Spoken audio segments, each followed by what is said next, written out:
That's what they get. That's what they get. Dirty, whatever. Yup, karma,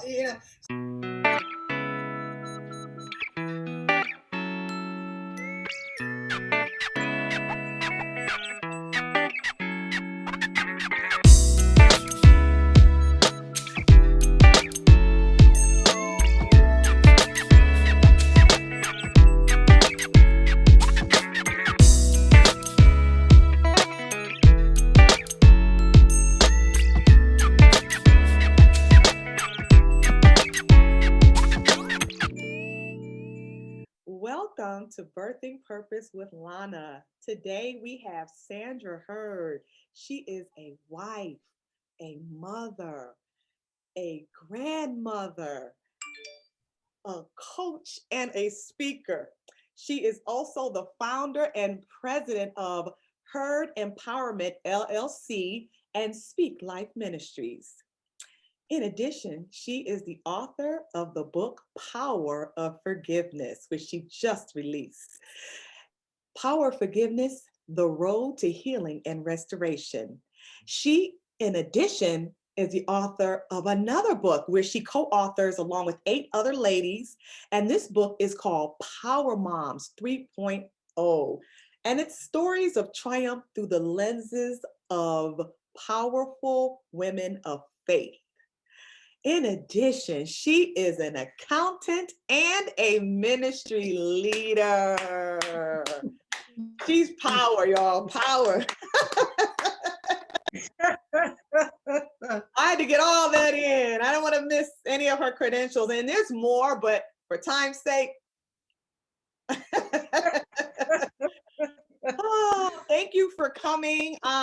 Congratulations on releasing 2 books. There's not often do you hear people release 2 books in 1 month. So congrats for that. And yeah, and I want to thank you also for the invite to your book launch. I felt special that I got to come in person when others had to be on Zoom. No, it's boy. Okay, so the food was great. The games were wonderful. The prizes were nice. Little sad, because it's about forgiveness, and some of the stories were a little touching. But yeah, thank you so much for that invitation. It was good. It was great.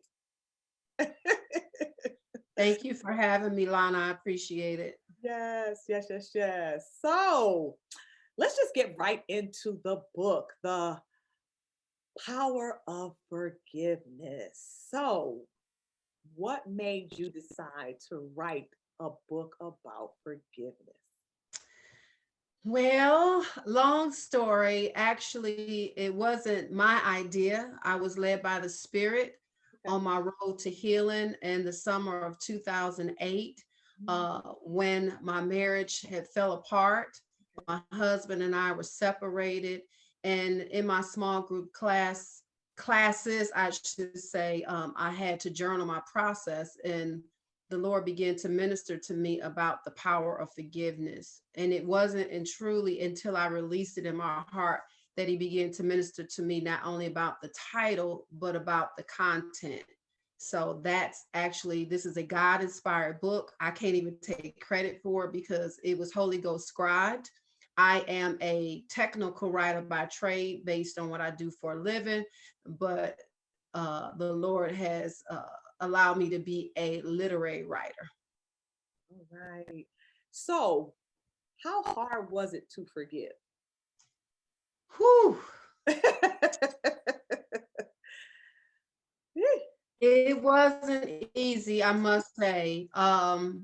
It took a long while, Lana, because like many people, sometimes we tend to focus on the offense, right? I could not get beyond what happened, and I just kept wrapping my mind around that.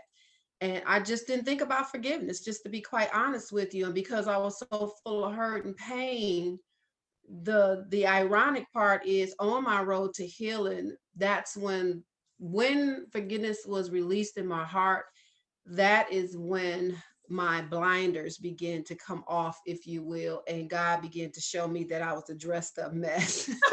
And he began to peel me like an onion, one layer at a time. And because, no one can check us the way God can, right? Right. And it was so gentle how he's saying, okay, you think it's him. You've been playing the blame game all this time, right? You keep pointing the finger, not that you were condoning the behavior. Right. But at the same time, it's like, I'm setting you up for something great. I'm setting you up because you blind to your own mess. And so I need you to get some healing because I want to use what you've been through for my glory. And so really that's when I realized that as I was begging God for separation, I mean, literally I kept on saying, Lord, I can't live this way anymore. I can't live this way anymore. Just literally begging God for separation. In the moment I was apart, my pain got worse. It felt like death. And because my pain got worse, Lana.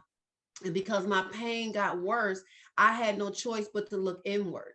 And because I had to search inward, that's when I realized, oh my God, it's not just my husband. I've been carrying baggage from relationship to relationship, things that I had buried, things that I had consumed without even realizing, to be quite honest. And my pain was very deep.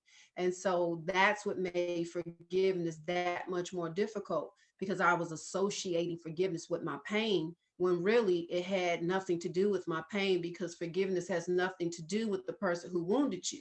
It's for you. Right. And it has nothing to do with how we feel. It's really a commandment from the Lord. Yes. And those are the things I discovered on my journey. Wow. I wonder how it would have been different if you wasn't in pain during the separation.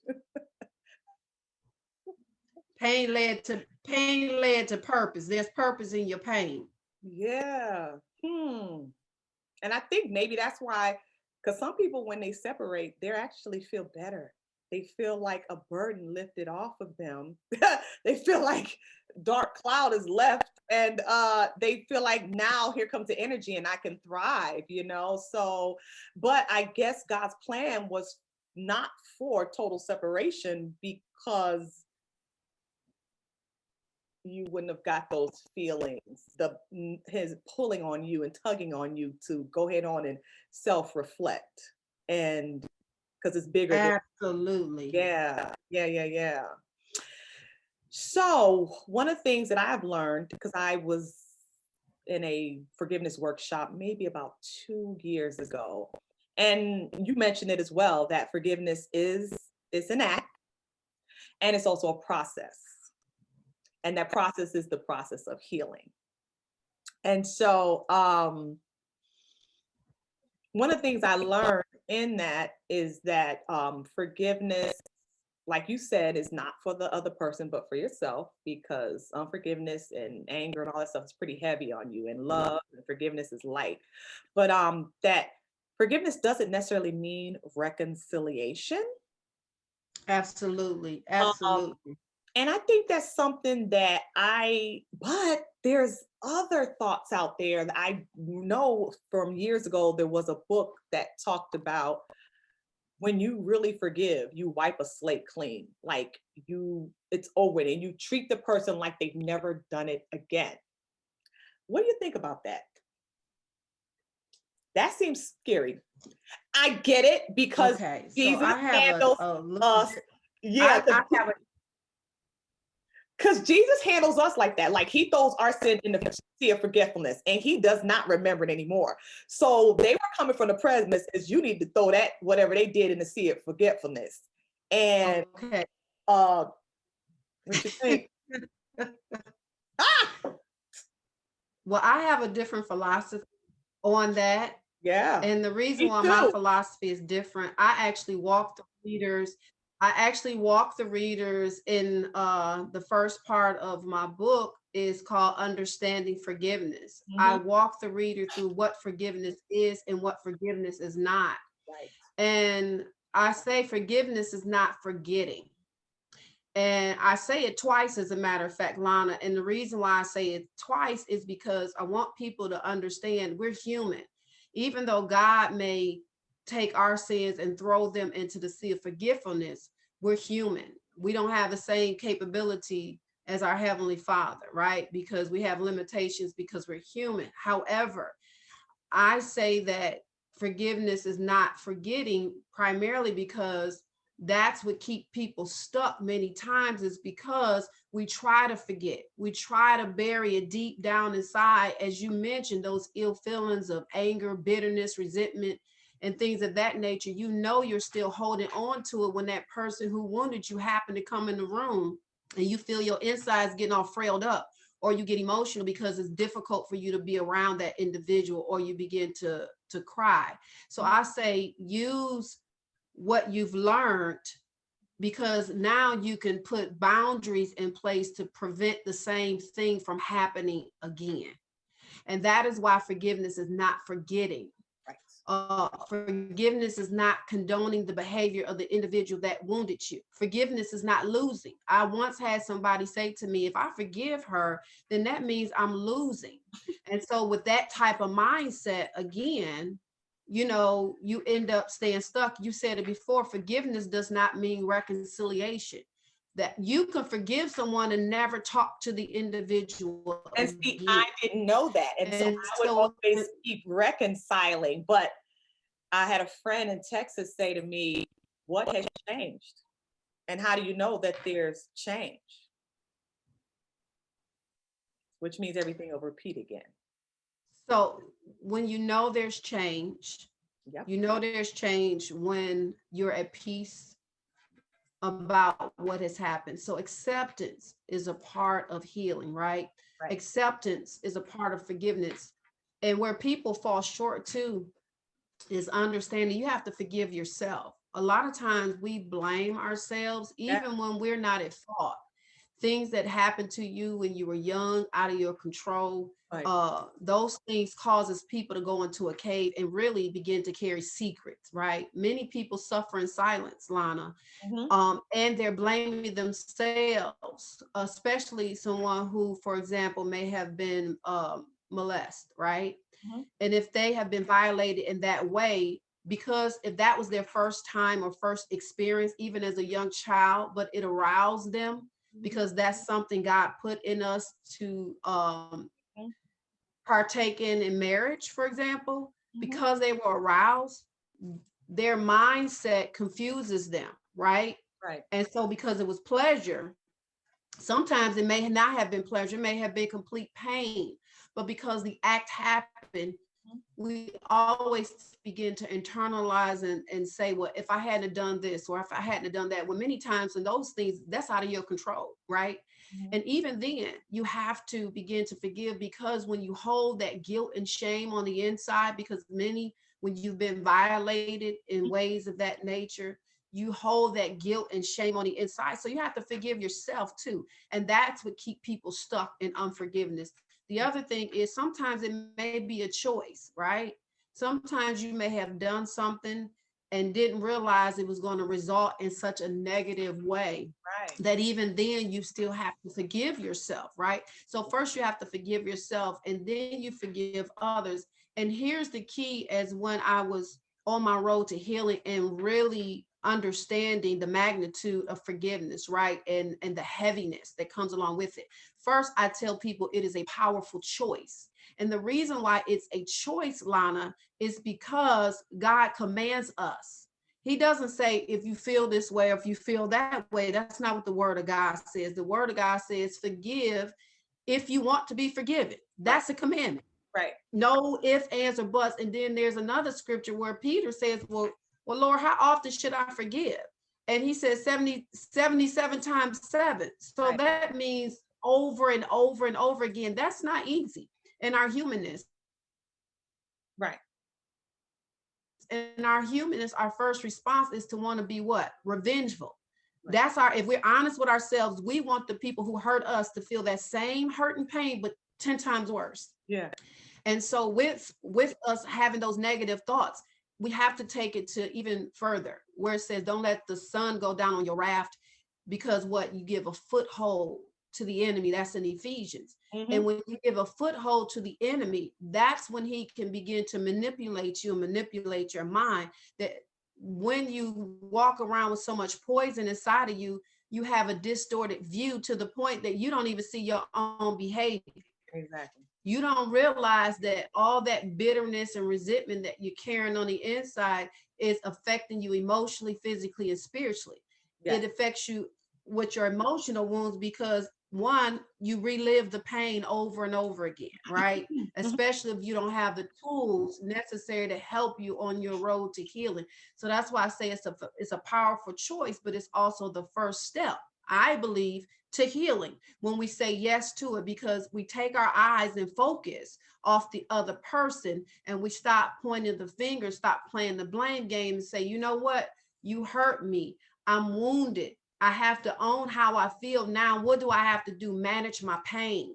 How do I manage my pain? I have to probably do a small group, or I have to do one-on-one counseling. I have to begin to seek out and search out the root causes, because if you continue to treat it at the surface level, all you're doing is putting a Band-Aid over your wounds, and you'll keep repeating the same cycle over and over again. And here's the caveat, Lana. What you begin to notice is a pattern of relationships where you go from one relationship to the next, to the next, to the next.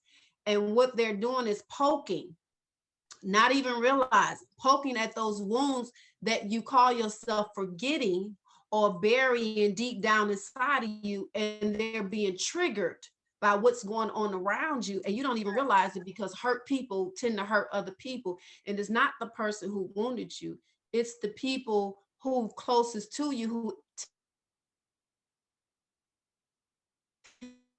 tends who ends up paying for the hurt and pain that others have caused. Oh, yeah. Right. Oh, for So sure. did that answer your question about not forgetting? Oh, no. I get it. I knew the answer. I'm just, for the folks who watching who don't know. I knew the answer. So, one of the things that I did get kind of confused about is, a lot of times people say, I thought I forgave this person, but then, when I saw them or something, I had this feeling inside, and that would happen to me a lot. I'm like, man, I'm not mad. I've forgiven them. If they need me, I'm there for them, like, but why do I still feel so, ugh? So the Lord had revealed to me that I was grieving and that it wasn't unforgiveness. And I was like, oh, wow, that was such a light bulb for me, because you can forgive the person and everything, but still hurt. And because you're grieving that friendship, or the idea that you had, you don't have that anymore, or whatever it is, the relationship with the parents or whatever you wish you had. It's like, man, I can't have this relationship with you because you're so terrible. No, you're just horrible. And so it's not that you're mad and you don't have forgiveness for them, but you're grieving what you felt, the expectation. You're grieving what you wish you could have with this terrible person. So yeah, so that was just a revelation for me that some of that feeling that people have is not necessarily unforgiveness, but it's a grieving that's going on. That's why the two are separate. Forgiveness is the choice, right? Right. Which opens the door for healing, Yeah. to your point. And part of the road or journey to healing is to grieve those losses. Yeah. And those, when you properly grieve, as a matter of fact, in my grief recovery class, right? Yes. The grief recovery class basically helps you on your road to healing, because one is not even God related, because you could be angry with God. Many people could be angry, Yep. upset with the Lord for their issues, right? Yes, they are. And so what the biggest eye opener for me in that particular class was when we had to do the relationship graph and then write the letter. Yeah. And when we had to do the relationship graph, it talks about the dawn of the conscious memory. It takes you back. It makes you dig, if you will, because a lot of our issues, whether we realize it or not, really stem from childhood. Oh, It's the wounded little girl inside of us, or the wounded little boy inside of us, and that hurt and pain, those unmet needs, some people are stomped right at the growth of where their hurt and pain started. And if they never grieved the loss because they didn't understand grief, right, to your point, and or if they're never taught to grieve, we bury that. And again, because we've buried it and haven't dealt with it, it come out in other ways and we don't even realize it. And that's why in my book, I really talk about self-examination and self-reflection, because it's really helping the reader begin to identify where they may be stuck, or if they're not stuck, where they still may need some work. Because to your point, even if you have forgiven in your heart and you let go, but there's still some woundedness or some pain, it's just saying that you need more work. Right. That you Healing, haven't not necessarily fully. forgiveness, but some healing. Healing is ongoing. Yeah. And that's why, Lana, some people who say time heal all wounds, in the book I say, whoever said that was a farce, because some people never receive their healing. Some people leave this earth still very much so wounded, you know, because everybody is not given the same opportunity or tools to know what to do or how to manage their hurt and pain. Well, the new trend now is a lot of men are starting to get therapy more than they were before, because men historically were told to just be strong, suck it up, don't talk about it. And so now I just see, when I'm watching a lot of interviews with different celebrities, everybody's in therapy. It's like, it's time to get this junk out, because a lot of men are just wounding every woman that comes in their life. It's the same thing. They can't connect, you know, intimate wise. Everything is every woman's fault. And a lot of it stems from their mom that wasn't there for them properly when they were younger. The neglect, you know, sometimes they're in denial even about the neglect. No, you were neglected. You can tell yourself you were. You did not get the proper care that you needed. Listen. So yes, yeah, I'm glad that people now, it's like therapy is not that much of a taboo as it was before, because this is the work that is needed beyond the forgiveness. Yeah. Absolutely. It's and forgiveness. Go ahead. No, go ahead. No, what I was going to say was, it's a constant state of recovery. You have to continue to do the work, Lana, because it'll open the door back up for that. There you go. Right back in and jump on you. And when you thought you was free, you're not. You're back bound. Right. Yeah. So you always, and that's why it's important to set clear-cut boundaries. And a boundary could be a geographical boundary. You know what I'm saying? If the person you're with is very toxic at a point in time, and if you feel like there has to be a level of separation just so that you can get that level of peace or do the work, especially in a marriage when there's been woundedness and you both have hurt one another. One, trust has to be rebuilt. And that's not an easy task to rebuild trust. You just have to do the work. If only one person does the work and the other person doesn't, you'll find yourself right back into the same traps that you've always, or that cycle and that dance, right? So it's very important that you both seek counseling, small groups, or whatever it takes to get a level of freedom and a level of healing that is necessary for you to have a healthier relationship and that you can thrive in your relationship. Because if we're all honest, Lana, we all have had some form of mother wounds and father wounds, and not that our parents were malicious. Absolutely. And our parents only did the best that they knew how. Right. The mother and father wounds are really, and a lot of times we do a transference of those caretakers onto the people that are closest to us, especially if they again haven't had. Yeah. Exactly. Or some of the behavior you might be doing could remind them of that hurt and pain. And again, a lot of times, Lana, when we're in a place of unforgiveness and we don't even know, that is the hurt and the pain that you relive. And not only relive, that's the behavior that you're now transferring and unpacking, if you will, onto those that are closest to you. And they're going, well, what did I do? And sometimes they haven't done anything, but you know, it takes two to tango, but for the Right. most part, it's each person's perception. It's when you dig deep, it's when you do the self-reflection, it's when you look at the man or the woman in the mirror, do you begin to identify some of the root causes, and then you can begin to relate to, oh, that reminded me of such and such, that triggered a pain inside of me I didn't even know existed. But what stops people from wanting to do the work and to look with inside themselves to get that help? Well, And where everybody is wrong. Now we know there's narcissism. We know there's different forms of narcissism, but what is behind that is what? Fear of truth of who you are. Don't really face as a matter, yourself. Is it pride? What is it that says I don't need no therapy? I don't need counseling. Everybody is wrong. I'm right. I don't want to change. You know what? Yeah.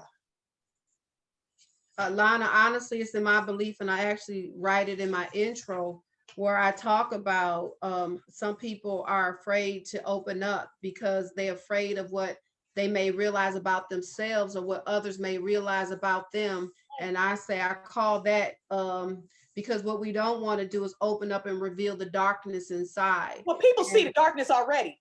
You the one Right, who don't see it. but They already see the yeah, darkness. They just waiting on you to they see see it. it, you don't see it, right? And then I say, I call that, yes, I said, I believe we do it all. Deny, lie, hide, and fake it, because we know facing the truth or dealing with our own issues can be it can be very painful. Yeah. And healing in and itself is a painful process, but it's so worth the journey It when we is.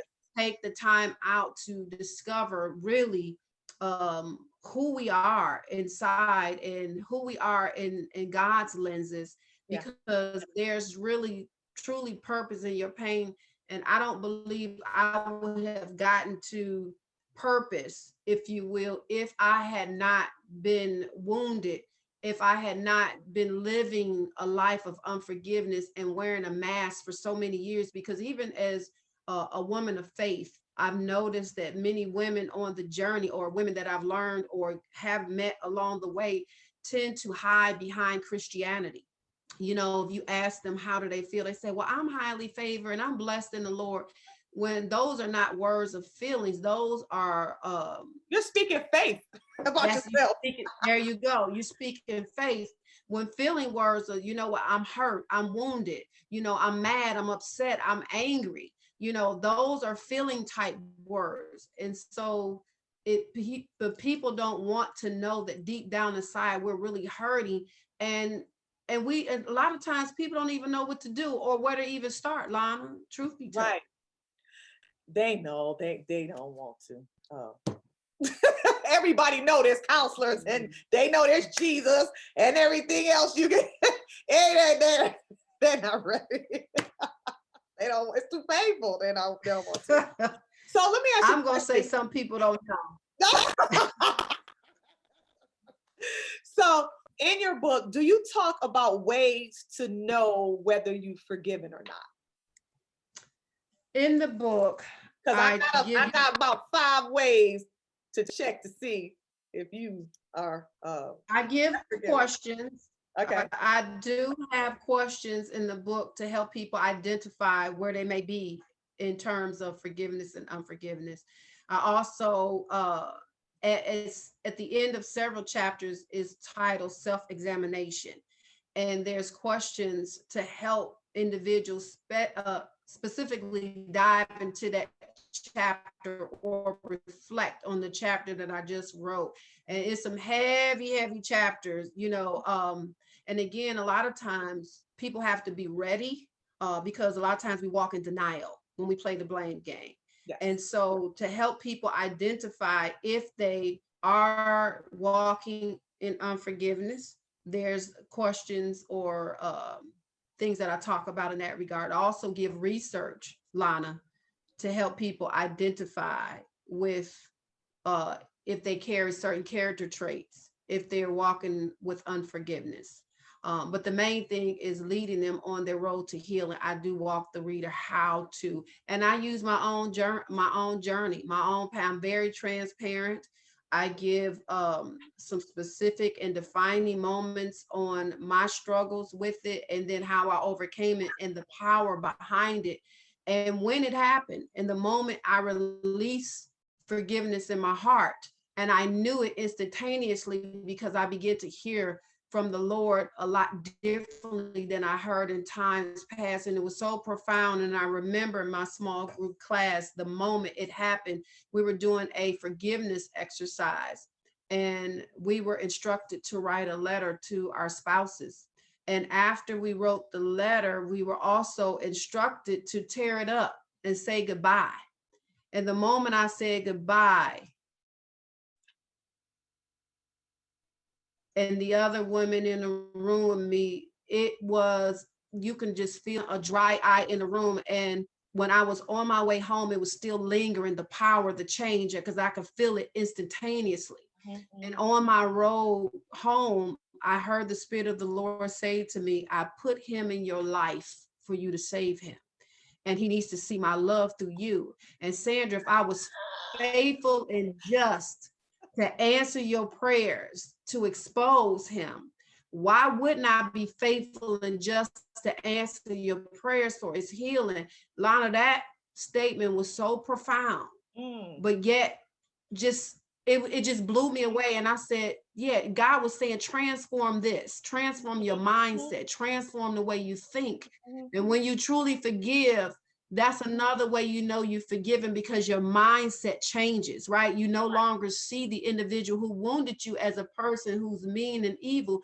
You begin to see them through God's lenses. And God began to say to me, Sandra, I need you to love my people the way I love my people. And so I have a level of compassion. And when God has gifted you to heal or to journey with someone on their road to healing, you have to show a level of love and compassion to be able to help people, not to stand in judgment, right? And so God began to show my husband to me as my brother in the Lord, who was wounded and who was in need of help.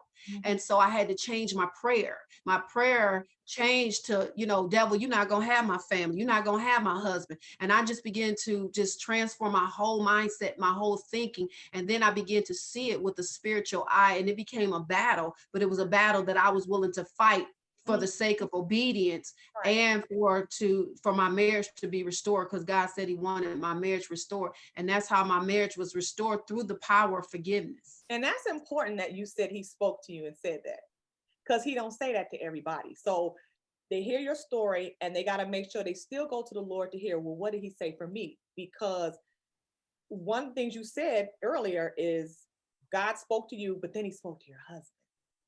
Yes. He began to, you see the change in him. He began to change. Yes. Because if he did not change and he didn't connect with you, you can't do it by yourself. It only takes two. And so you can pray all day, but if that person doesn't line up, God will speak differently to that person. So I just want for people out there listening, like, that's your story and that is great, but it don't always end like that for everybody. But the main thing is they do need to be in forgiveness, whichever way this thing goes. With any kind of relationship, not just with the spouse, but friendships, parent relationships, people having issues with their children, just all of that, it's always have to be forgiveness, whether you reconcile or not. Yeah, so I was reading something, and it said some of the tests that you could know whether you've forgiven. One is the first thought test. If the first thought comes to your mind is, like you said, what they did to you, versus, like you say, looking at them, compassion and things like that, like possibly you haven't forgiven them. Also, the opportunity to help test. You have the opportunity to help them and you're like, I'm not going to help them. Maybe you didn't forgive. And then there's the revenge test. Oh, you got an opportunity to get them back. And if you pass it, you may be all right.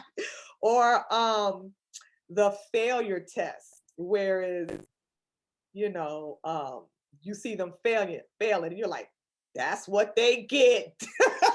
Yeah, that's what they get. Dirty, whatever. Yup, karma, So these are some of the ways, if any of these you don't pass, then you could possibly still be in unforgiveness.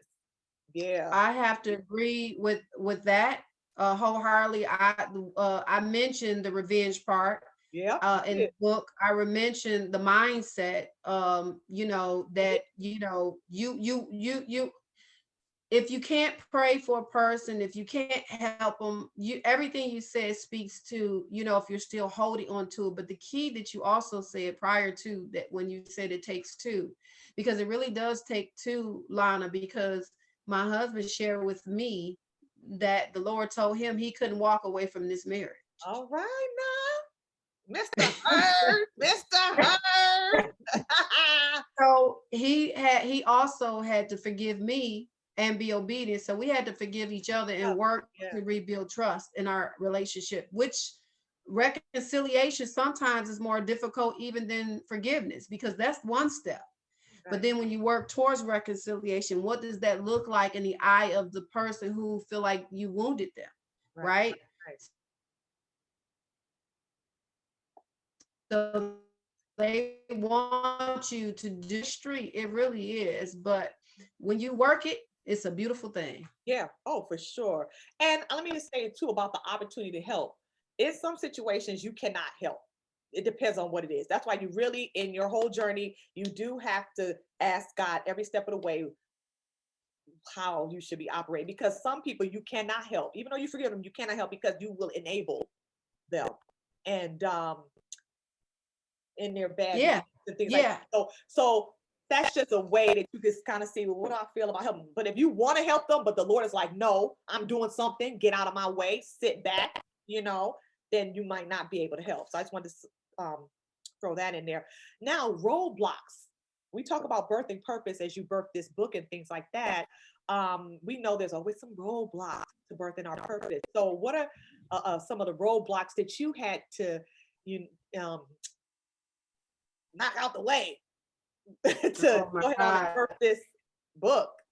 Lana, I had so many roadblocks. It was a spiritual battle. The one thing God was allowing me to understand is the magnitude of this assignment. Okay.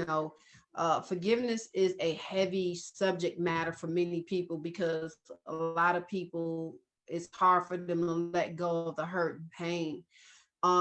And because it's a book on healing and it's going to help many who are struggling or stuck in that place. I got met with, it seemed like every time I got close to the finish line, for example, when I finally did finish the book and I got it to the first editor, I gave the first editor my time frame. I told the editor what I was looking for. They said that they can do it. And then 2 months in said, well, I'm not going to meet your deadline. So that was the first hurdle. Second hurdle was when it got to the editor that it was intended to edit the book. Because of what happened with the first one, I said, listen, I want you to pray before you take on this assignment, because you may come under attack, right? Mm-hmm. And so we prayed, and sure enough, every time we passed it off to one another, when changes were made, it seemed like it intensified. I started having aches and pains just out of nowhere, and I was going, what in the world is going on? I mean, just literally, I would go to the hospital. They couldn't see nothing, couldn't find nothing. Same thing with her. She was out, she was down, so that was a battle. And then when I finally got it back, and so it was time to turn it into the publisher.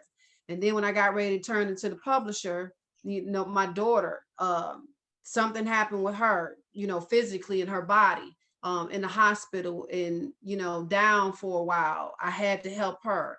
And then after her, my mom. So it was just constant back and forth, just things that were happening in my life.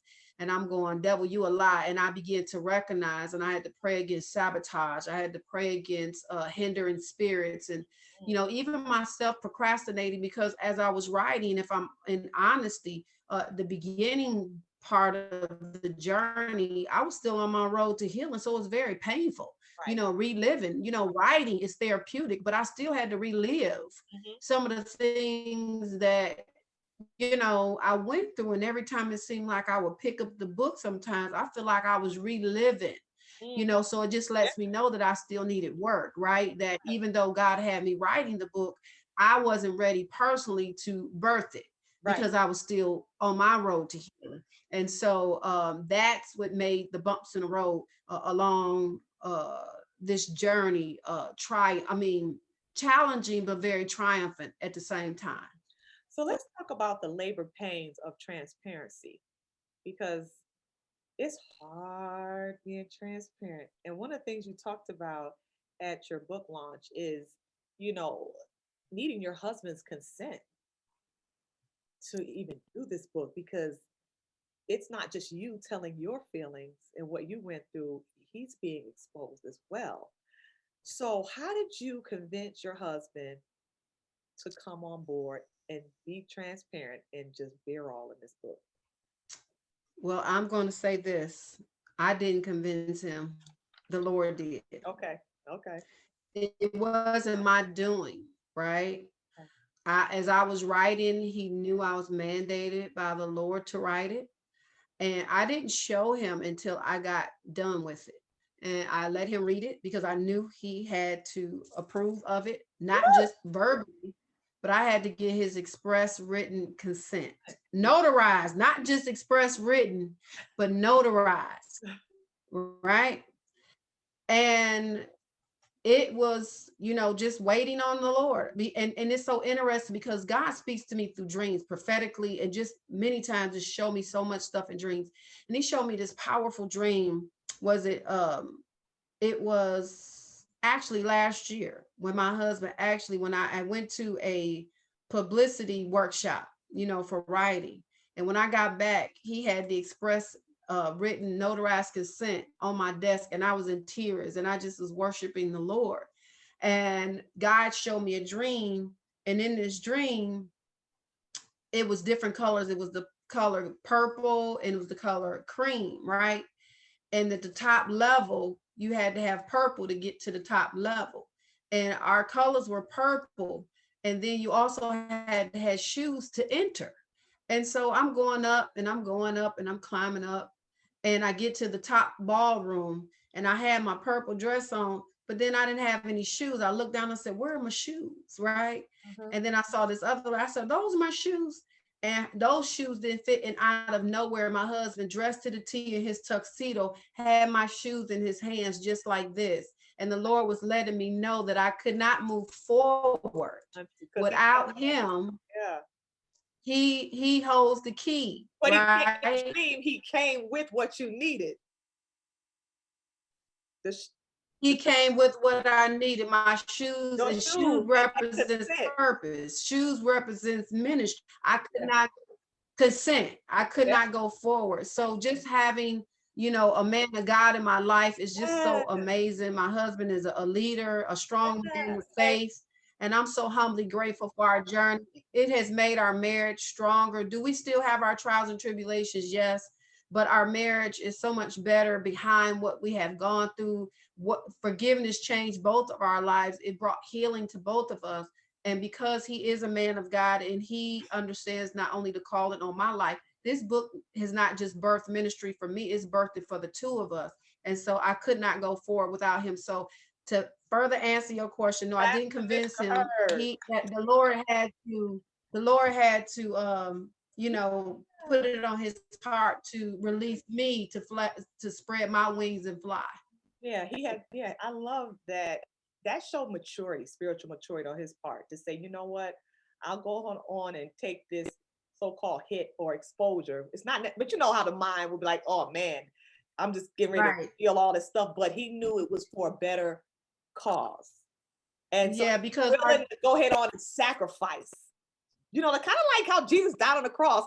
The sacrifice for us, it's like your husband sacrificed his privacy, his so-called reputation, or whatever, to be a blessing to other people. And you cannot just fall in love with that even more. Amen. Amen. And he has his story, I have my story, and we have our story.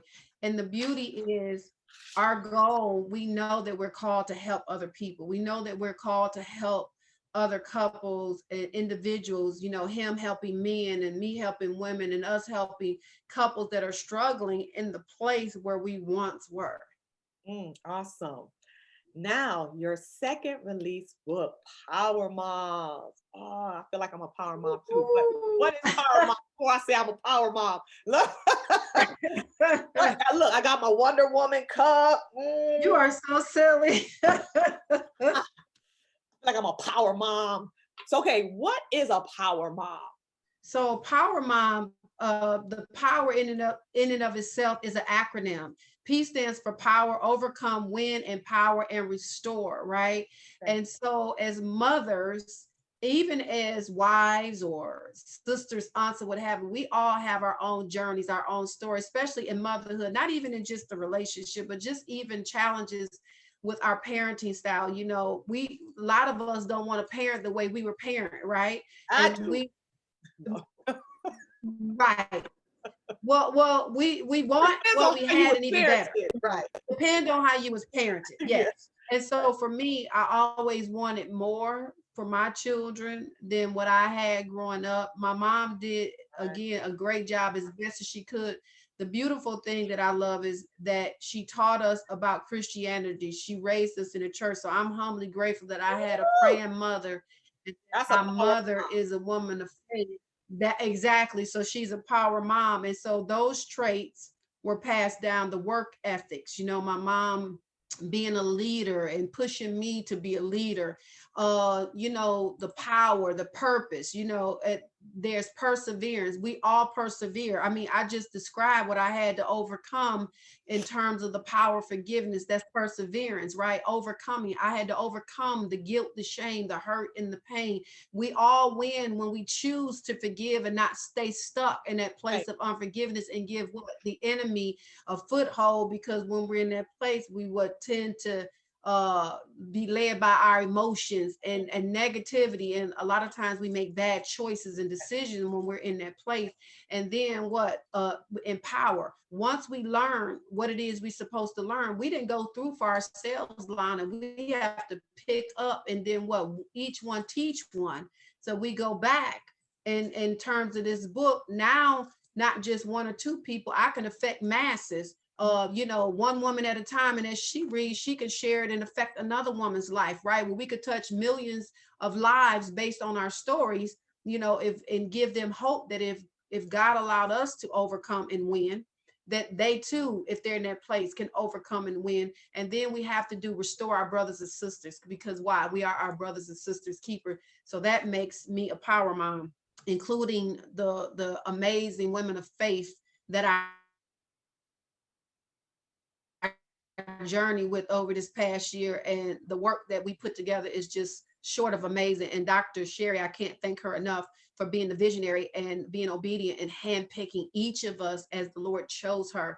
And the reason why I knew it was a project for me, Lana, is because the Lord deals with me in threes. So it's 9 of us in total, multiple of 3. 3 times 3 is 9. So I knew. And then the book is the third release, Power Moms 3.0. You better ask somebody. So I knew. So I knew. And then my chapter in that book is titled The Power of Forgiveness, the key that unlocks the door to freedom. So I talk about, you know, my childhood journey, you know, and leading, you know, what led me to some of the choices and the decisions I made, even the pattern in relationships. So that one is a little bit different from my main book, but it's also a prelude. So if someone opens that chapter and read it, they will want more. And so they can come over here and get a whole lot more and learn a lot more about me reading my book. So basically, Power Moms is lessons of amazing moms that push past the obstacles that life presented and turn their test into a testimony. Yes. And so within those life lessons, are they like passed down to your children, or you just make sure you don't repeat them to kind of break those generational curses or cycles that could go down to your children? Absolutely. You hit it right on the nail, because when we look at the genealogy of our past, you have to begin to look back, right? Because sometimes we could be dealing with curses and not even realizing, and we have to pray against those strongholds or those curses. But at the end of the day, behavior is a lot of times learned, Lana. We tend to practice, or we they say apples don't fall too far from the tree, right? That we are a product of our environment, good, bad, or indifferent, right? Mm-hmm. And so we could take on those good traits and those bad traits again and not even realize. So there's some powerful stories in the Power Moms book. Dr. Sherry really talks about purposeful life, not purposeful, but purposeful life. As she again, talk about women that she's met along the way who don't still understand their purpose, similar to what you're doing when you're help women birthing forth their purpose, right? Because a lot of times women that we deal with or journey with, they don't know who they are and they don't know their calling. A lot of people look at their identity by what they have or titles on their jobs, when that really is not. That is a small, minute piece, if you will, but ultimately you need to understand who you are first in Christ, what he has created each of us for a purpose, right? And you have to begin to understand what that is. And when I look back over my journey, years ago, I got the call from a stranger, and I still believe to this day it was an angel that I was entertaining about. He said, you won't believe me when I tell you that many are called and a few are chosen, and you are one of God's chosen, and he's giving you the gift of healing. And then it was confirmed years later. And even on when my husband and I were separated and the Lord began to minister to me about my husband's healing, he reminded me of that phone call that I got over 20 years ago that he called me to heal, and so I'm not surprised with all that I do professionally and all the many hats that he's given me on things to do. The first thing I asked was, Lord, what would you have me to do? Because you've given me so much. And he said, the power of forgiveness. And that's where this journey has been over the last 11 years, with me getting my healing and then helping other people birth forth their purpose. Lana. Awesome. Let's take a look at the website. Wait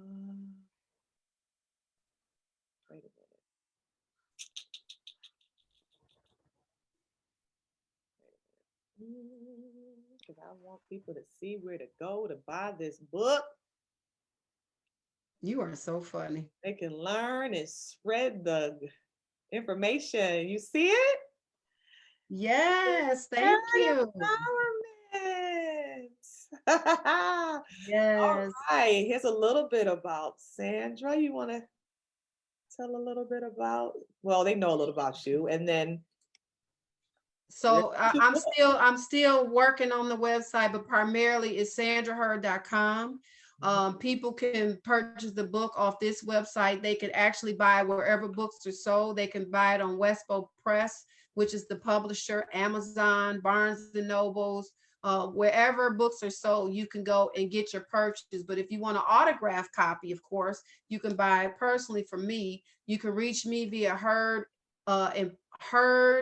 empowerment@gmail.com, where you can reach me and send me an email and let me know what it is you would like, and I can go from there. Power Moms is also linked to the Power Moms website, so you can learn about the other co-authors as well. So if you click on that link, it will where it says purchase here using PayPal, it'll link you to the Power Moms book website. Yeah.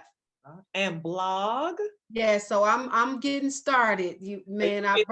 I gave birth, and then Speak Life Ministry is also in the works. So to have that foundation going. So we're getting there one moment at a time. Yes. And so I'm excited. And the book trailer, if you go under media page, the book trailer, my husband put this amazing book trailer together. It's about 7 minutes long. So take a look at the book trailer. He is a entrepreneur. He is a videographer, voiceover, and an amazing, gifted, talented man in terms of doing videos, promos, commercials, movies. He's done it all. So I'm just grateful that I have him in my midst. And all he did was interview me and put the rest together. I ain't had nothing else to do with it. He put it all together and even told me what to put on. So and what to wear. And what to wear. That he supported you though. That is so. Oh my God, I cannot thank him enough. I'm excited. Yeah, I'm excited. I'm blessed. Everybody don't have that kind of support. Married or not. No, you're absolutely right. Book launch. Yes, the book launch was on November 1st. That's the first of many. So that was just the opening or the unveiling, if you will, because once you give birth, as you know, Lana, we gotta nurture that baby. We gotta raise that child, and so that's what I'm in the process of doing, is raising this baby. Yes, you are doing a great job. Wow. All right. Thank you so much. Woo! To God be the glory. Thank you so much, Lana. I appreciate you having me today. Also, you forgot to mention about your book club. Oh, yes. Thank you so much. Akron Summit Scribes. I was waiting on you. I didn't want to usurp my authority. Oh. So Akron Summit Scribes is one of my babies as well, with two of my partners, Gloria Terry and Robin Evans. Even this coming Saturday, we have you, Lana, who is an Akron Summit Scribes member. And we are just so godly proud of you and the other scribes who have come in and published your books. And so we just so excited for you guys. And so Lana, you will be one of our guest speakers this coming Saturday at our annual You Are a Writer conference. We typically, if it wasn't COVID, we'd be meeting face to face, and we would call it our You Are a Writer luncheon. And we would also, our subtitle is Getting It Done. Why? Because we had 5 people birth books in a COVID, in a pandemic. How about that? Isn't God amazing that he would allow us, even in the midst of this COVID-19, that you birthed your book, I birthed my book, Levine birthed hers, George birthed one. He was already an author, but he birthed another one. Neil birthed one. So we had several individuals through Akron Summit Scribes, or as members or affiliations of Akron Summit Scribes, birth forth their books, and the first books, and so God is amazing. I'm excited about what he's doing in and through our Writers Club. So anybody who's interested in writing is more than welcome to come. And I hope that you've invited people to come and hear you speak and tell them about your process, because we both know that writing isn't easy, right? No, it's not. But that's not what I was talking about when I said your book club. I'm sorry.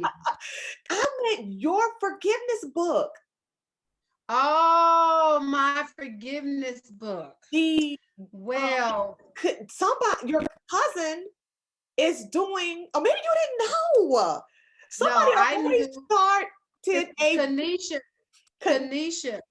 My cousin Kanisha. Yeah, she put on Facebook. She's starting a book club with your book. Not me, with my book. That's amazing, isn't it? I thought you and her were gonna be doing it together. Okay, she's doing it on her own.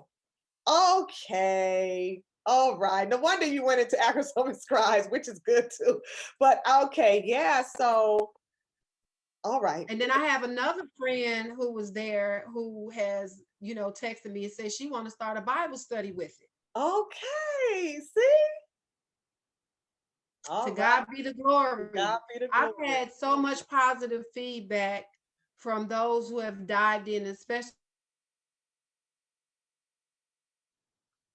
those who know that they're on their road to healing and know that they need forgiveness. It said the book has come into their lives at the right time. And when you think about forgiveness, Lana, you can never put a time frame on it, right? And especially in COVID, because many people, we're seeing so much racism in the world today, right? And you see it be exposed at so many levels. And really now it's been more prevalent in this year than we've seen it in any other year, with some of the killings.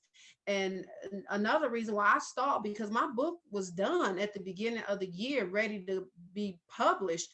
But when COVID hit, that kind of just stomped everything. I put it to the wayside, to be honest with you. You know what I'm saying? And just begin to seek the Lord to, what's next? What are the next steps? Because you really had to be sensitive, but now is a perfect timing to talk about forgiveness and let people know that there's help if they're stuck in that place, of unforgiveness, or if they find themselves not being able to let go of hurt and pain and, reliving it over and over, that there is help. There's help. There is help. Well, thank you so much for coming and sharing about forgiveness. Forgiveness is a journey. Forgiveness is ever. We'll always have to forgive through our whole life because there will always be new offenses, new disappointments. Forgiveness is for a journey forever till we check out of here, right? So it's a movement. Yes. Yes, we can't learn enough about it. Yeah. Learn enough about it. Absolutely. Thank you so much. This has been great. I appreciate it. Yes. All right. See you Saturday. See you Saturday. Bye-bye.